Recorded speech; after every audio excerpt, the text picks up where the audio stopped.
क्या कभी भारत में अपनी डिजिटल मार्केटिंग एजेंसी शुरू करने का ख्याल आया है?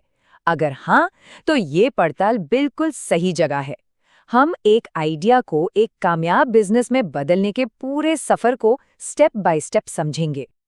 तो आज हम क्या-क्या जानने वाले हैं? ये रहा पूरा रोड मैप।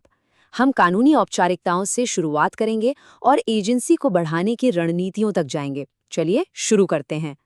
किसी भी बिजनेस को गंभीरता से लेने के लिए सबसे पहला और ज़रूरी कदम है उसे कानूनी तौर पर रजिस्टर करवाना। इससे एक विश्वास बनता है। यही वो सवाल है जहां से हर फाउंडर शुरुआत करता है, और इसका जवाब है सही रजिस्ट्रेशन। यही वो पहली सीढ़ी है जो क्लाइंट्स का भरोसा जीतने में मदद करती है। चाहे अकेले शुरुआत कर रहे हों या एक कंपनी के तौर पर, प्रोसेस काफ़ी सीधा है।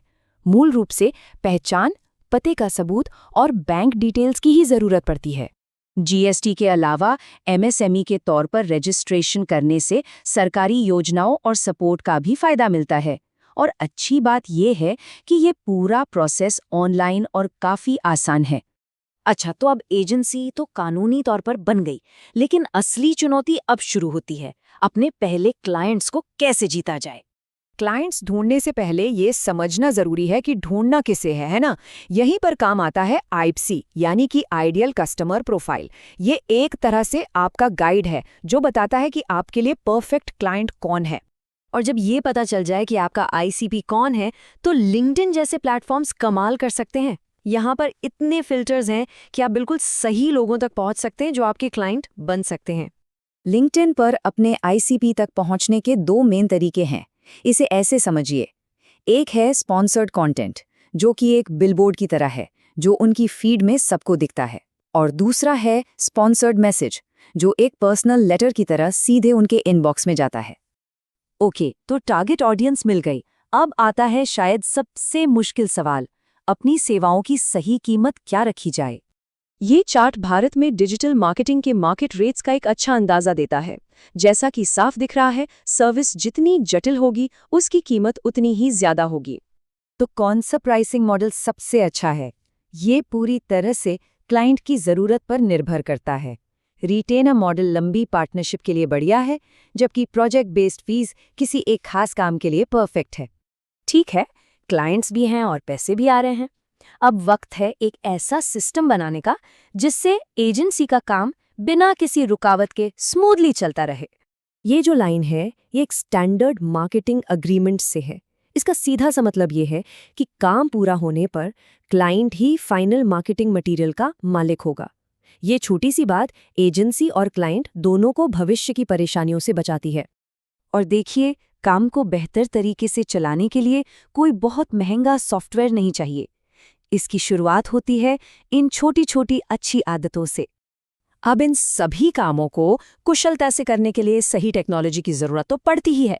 तो चलिए देखते हैं कि किसी भी एजेंसी के टेक स्टैक में क्या क्या जरूरी है। यहाँ दो इंडस्ट्री के बड़े नामों का एक छोटा सा कंपैरिजन है। सीधी बात यह है कि अगर बिजनेस अभी नया है तो ज़ोहो बहुत अच्छा वैल्यू देता है, और अगर एजेंसी को और बड़े लेवल पर ले जाना है तो हबस्पॉट बेहतर है। और जरा ये नंबर देखिए, 1700 से भी ज्यादा। ये एक मजबूत प्लेटफॉर्म की ताकत दिखाता है।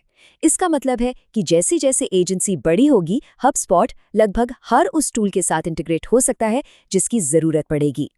तो अब हम आते हैं सबसे आखिरी और सबसे रोमांचक स्टेज पर। एक स्थिर एजेंसी को एक ग्रोथ इंजन में कैसे बदला जाए।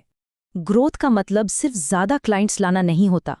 ग्रोथ का मतलब है स्मार्ट तरीके से आगे बढ़ना, ना कि सिर्फ ज्यादा मेहनत करना। स्मार्ट तरीके से आगे बढ़ने का एक तरीका है आउटसोर्सिंग। अपने टीम को उन कामों पे फोकस करने दें जिनमें वो बेस्ट हैं, और बाकी कामों के लिए बाहर से एक्सपर्ट्स को हायर करें। दूसरी रणनीति है अपनी कीमतें बढ़ाना। जैसे जैसे आपकी एजेंसी का नाम और अनुभव बढ़ता है, आपकी कीमतों में भी वो वैल्यू दिखनी चाहिए। अकेले काम करने की जरूरत नहीं है। ऐसे बिजनेस के साथ पार्टनरशिप करें जिनकी सर्विसेज आपकी सर्विसेज को पूरा करती हैं। इससे नए क्लाइंट्स तक पहुंचने में मदद मिलती है और एक पूरा पैकेज भी ऑफर किया जा सकता है। तो अपनी डिजिटल मार्केटिंग एजेंसी शुरू करने से लेकर उसे आगे बढ़ाने तक का पूरा रोड मैप अब हमारे सामने है। अब सवाल सिर्फ एक ही है, आखिर वो क्या एक चीज है जो आज पहला कदम उठाने से रोक रही है।